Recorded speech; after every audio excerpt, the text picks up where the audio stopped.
Bienvenue dans l'épisode 14, les blessures et le triangle de Karpman. Dans l'épisode précédent, on a parlé de la différence entre une relation toxique et une personne toxique. Et aujourd'hui, j'aimerais te donner un outil hyper puissant pour comprendre ce qui se joue à l'intérieur de nos relations, le triangle de Karpman. Et surtout, te montrer comment ce triangle se relie directement à nos blessures. Parce que non, ce n'est pas un hasard si on se retrouve coincé dans un rôle de victime, de sauveuse ou de bourreau. Et de comprendre cette mécanique, c'est déjà commencer à t'en libérer. Alors prends une grande respiration et on y plonge ensemble. Hello, bienvenue dans Vivante et Vibrante, le podcast qui t'accompagne à te reconnecter à toi, aux autres et à la vie. Moi, c'est Sylvie Costa, coach relationnel holistique. Ici, on parle de relations, d'émotions, de conscience, d'hypersensibilité et de quête de sens. Je me connecte aux femmes qui sentent qu'il est temps pour elles de se retrouver, de se réconcilier avec elles-mêmes, de retrouver confiance et joie de vivre, et de créer des relations plus saines, sereines et alignées. Ici, il y a de l'authenticité, du cœur, de la clarté, un brin d'humour et de spiritualité. Alors si tu veux reprendre ton pouvoir personnel, rallumer ta lumière et vivre une vie qui vibre avec qui tu es vraiment, bienvenue dans Vivante et Vibrante. Tu as sûrement déjà entendu parler du triangle de Karpman. Ici, je vais te l'expliquer simplement avec mes mots, avec la manière dont moi je le comprends et l'interprète et surtout le lien qu'il y a avec les blessures, les 5 blessures de l'âme. Donc dans ce triangle, tu le sais sûrement déjà, il y a 3 rôles, la victime, le bourreau et le sauveur. Et dans beaucoup de relations, on tourne en boucle dans ce triangle, souvent sans même s'en rendre compte. Tu vois le scénario, tu te sens victime, tu veux sauver, tu t'épuises, tu craques et tu deviens bourreau, l'autre passe victime, puis sauveur. Voilà quoi, ça recommence. C'est un engrenage sans fin, c'est un beau cercle vicieux. Personne ne veut nuire, mais le résultat est le même. On s'épuise, on s'éloigne, la relation s'abîme. Et ce triangle, on le retrouve partout. Alors, dans les couples, évidemment, mais aussi entre amis, entre collègues, entre parents, enfants. Donc voilà. Mais chaque fois qu'on... Enfin, on le retrouve en fait chaque fois qu'on se sent responsable de l'autre en fait finalement. Qu'on se sent responsable du bonheur de l'autre et qu'on culpabilise de poser une limite ou qu'on se sent incomprise. Le triangle se rejoue souvent en silence. Mais finalement derrière ça, il y a toujours une intention positive, il y a toujours un acte d'amour qu'on le fait pas tellement de la bonne manière quoi. Donc voilà, après il y a différentes dynamiques dans ces triangles, c'est pas linéaire. Là, moi je t'ai posé un exemple, mais voilà, pour t'expliquer un peu plus de manière nuancée, dans certains couples, ben voilà, on reste longtemps coincé dans un rôle. Par exemple, elle est dans le rôle de la victime ou de la sauveuse. Souvent, c'est nourri par la blessure de l'abandon. Et lui, dans le sauveur ou le bourreau, selon ses propres blessures, le rejet, l'injustice. Enfin voilà, tout est contextuel. Et c'est pas forcément violent, mais c'est figé. On reste dans ce rôle et c'est souvent destructeur. Et chacun reste dans sa posture sans en sortir. Comme si les rôles étaient devenus leur identité. Mais c'est pas le cas, hein. Et il y a une autre nuance. Il y a d'autres couples où les rôles tournent plus vite. Où on passe, comme je t'expliquais avant, de victime à bourreau, de sauveur à victime. C'est un peu comme une danse. Mais c'est plus chaotique et c'est plus de haut et bas émotionnel. Euh, Souvent, quand on commence à comprendre cette dynamique, quand elle devient visible, palpable, c'est là qu'on arrive au point de bascule. C'est le moment où la conscience peut s'ouvrir. Parce qu'à partir du moment où tu comprends ce qui se joue et se rejoue, tu peux choisir autre chose. Tu peux entrer dans la phase du couple conscient. Un couple où chacun voit ses blessures, les reconnaît, connaît ses besoins, apprend à se comprendre et à communiquer différemment. C'est là que la relation, elle s'harmonise. Pas parce qu'il n'y a plus de blessures, pas parce qu'elles sont forcément guéries, mais parce qu'elles ne dirigent plus la relation. Et je vais d'ailleurs t'en parler dans le prochain podcast parce que c'est un peu ce que je vis en ce moment. Je vais te parler de mon évolution en ce sens, du couple chaotique au couple conscient. Euh, donc je te disais que pour moi, le triangle de Cartman, c'était très en lien avec les blessures. Euh, voilà, ces rôles, ils tombent pas du ciel. Pour moi, ce sont nos blessures qui nous y entraînent. Je vais te donner des exemples. Alors, ça reste que des exemples parce que c'est très contextuel, hein. Mais voilà, la victime, c'est souvent la blessure de l'abandon, d'injustice, parfois aussi celle du rejet. Elle se replie, elle se sent impuissante, elle cherche à être entendue, aimée, reconnue, soutenue. La blessure du rejet, elle pousse parfois aussi à se faire toute petite, à se retirer plutôt que de s'affirmer. Le sauveur, c'est généralement la blessure de l'abandon. On sait qu'on a tendance à sauver quand on est dans cette blessure. C'est ma blessure principale, hein. Ou la blessure d'injustice. Ma deuxième blessure, paf, paf, paf. Une sauveuse née. Je vais t'expliquer après, c'est pas si cool que ça, hein. Donc voilà, le sauveur, c'est souvent la blessure d'abandon ou d'injustice. Il cherche à réparer, à aider, à rétablir ce qui n'a pas été juste. Il croit aimer, mais en réalité, il fuit sa propre peur d'être inutile ou non reconnu. Le bourreau, lui, c'est souvent relié aux blessures de rejet, de trahison ou d'humiliation. Il prend le contrôle, il se protège en dominant ou en coupant, parfois en attaquant avant d'être blessé.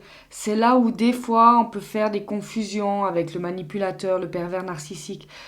C'est un sujet vraiment délicat et compliqué. Et je pense que pour vraiment faire un diagnostic, il faut voir un professionnel voilà, qui est dans la psychologie ou autre, hein. Personnellement, je ne me permettrai pas de faire un diagnostic là-dessus. Parce que pour moi, je trouve que la frontière, elle est tellement fine, c'est vraiment pas évident.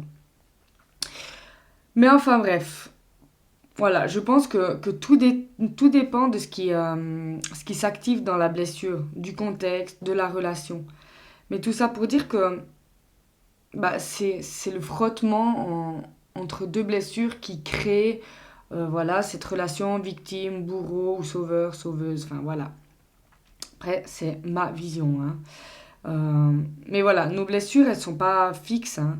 Elles se répondent, elles se réveillent, elles s'apaisent selon ce que l'on vit. Comme je t'ai dit avant, c'est contextuel. C'est pour ça que souvent, mes clientes, quand elles arrivent, elles me disent ah, mais j'ai l'impression d'avoir toutes les blessures, je me reconnais un peu dans toutes. Mais en creusant, comme je le fais en coaching, eh ben, on trouve celles qui nous embêtent et dans quel contexte. Après, c'est sûr qu'on a des blessures qui sont plus actives, plus vives, qui sont plus flagrantes. Mais parfois, celles qui bloquent notre vie, c'est une blessure à laquelle on n'aurait pas pensé dans tel contexte. Enfin bref, je referme la parenthèse. Mais voilà, tout ça pour dire que tant qu'on n'a pas vraiment conscience de nos blessures, eh ben, on rejoue les mêmes scénarios, mais avec d'autres acteurs.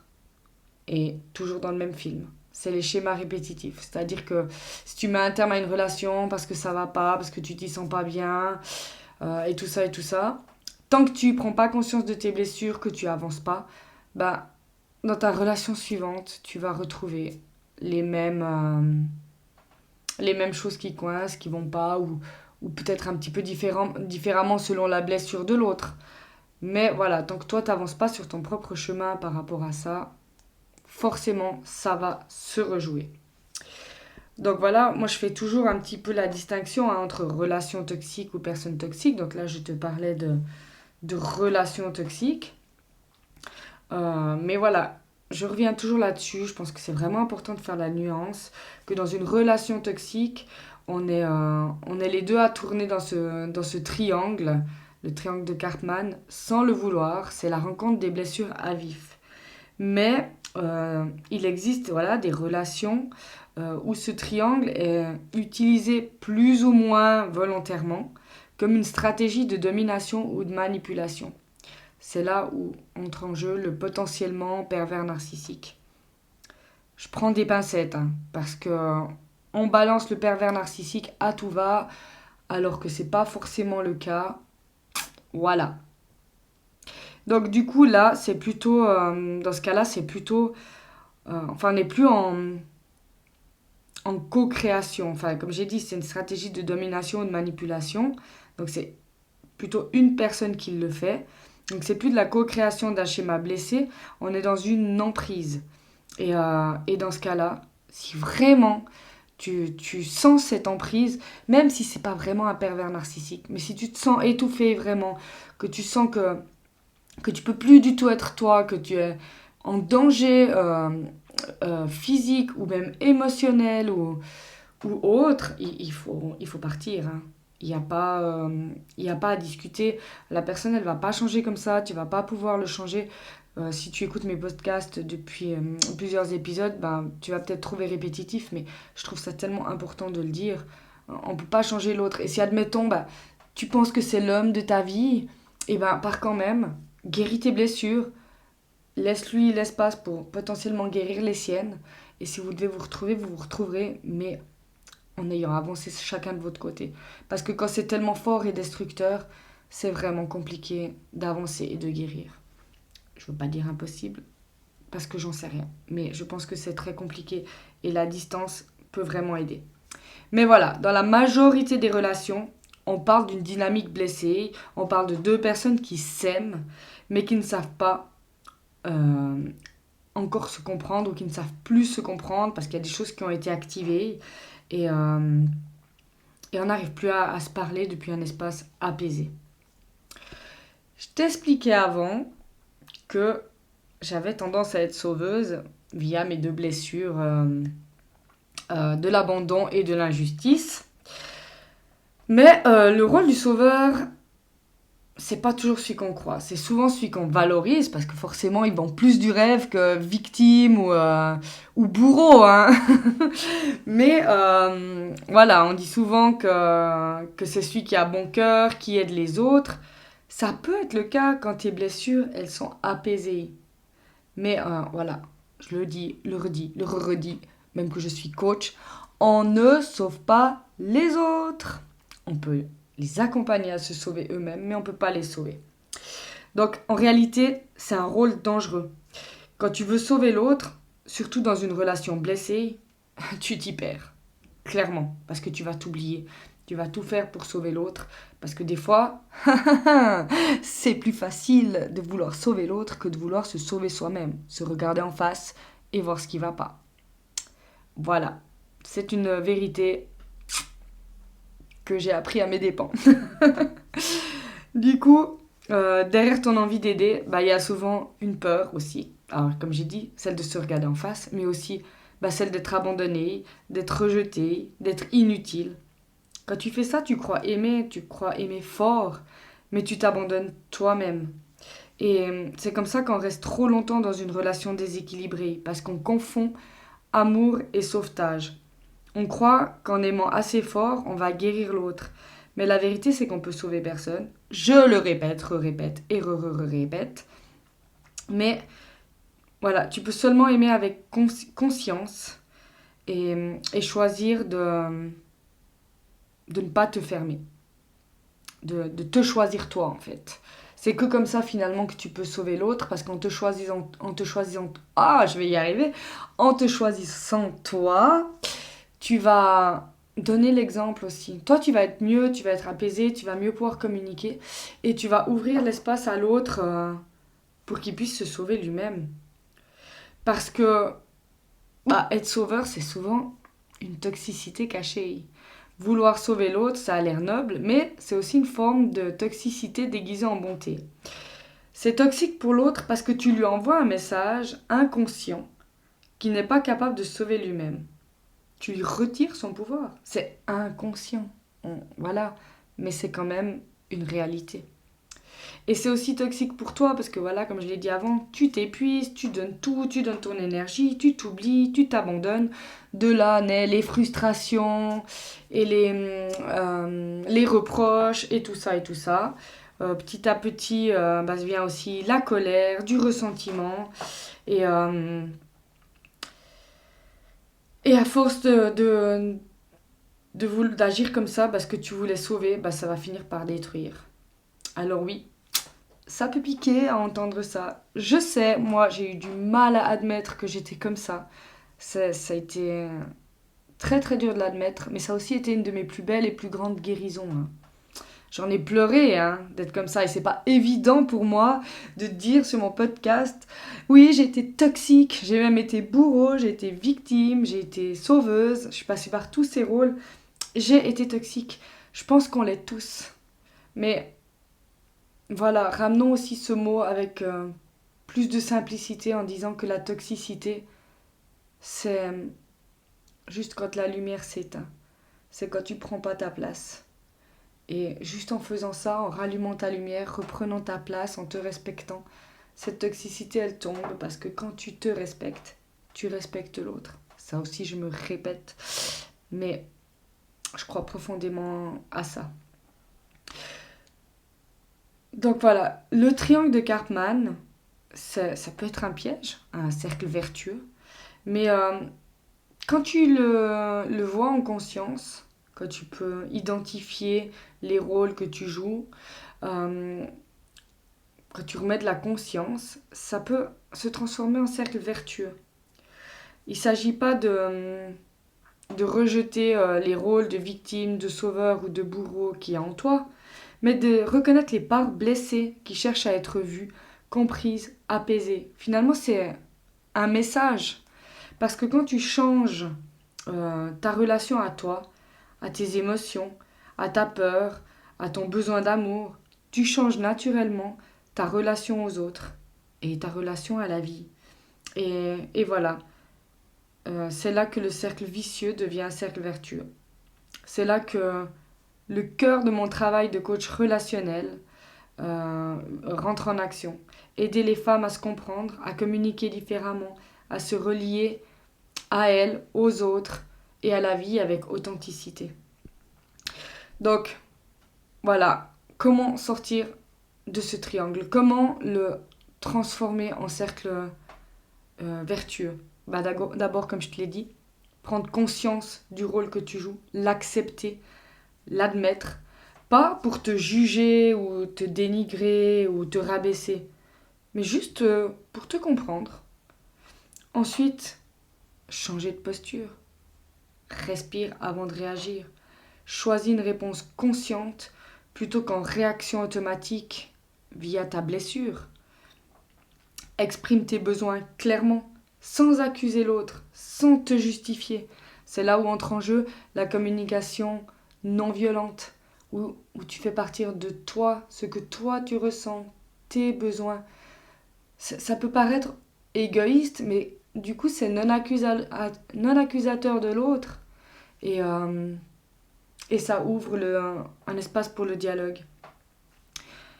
Il faut aussi écouter les besoins de l'autre, mais quand tu prends conscience de tes besoins, que tu les reconnais, que tu les exprimes, c'est beaucoup plus facile à écouter ceux de l'autre, hein. C'est ce que je te disais avant par rapport au respect. Quand tu te respectes, tu arrives beaucoup mieux à respecter les autres. Parce que ça fait tomber justement cette frustration, cette colère ou autre. Donc écouter les besoins de l'autre sans chercher à avoir raison. Juste pour comprendre.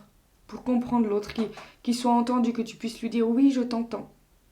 Et ça aussi, ça laisse place au dialogue. Poser des limites avec bienveillance, c'est un acte d'amour envers toi, envers l'autre, envers votre relation. Et surtout, dernier point, ramène-toi au centre. Ni victime, ni sauveuse, ni bourreau. Juste une femme consciente, responsable et vivante.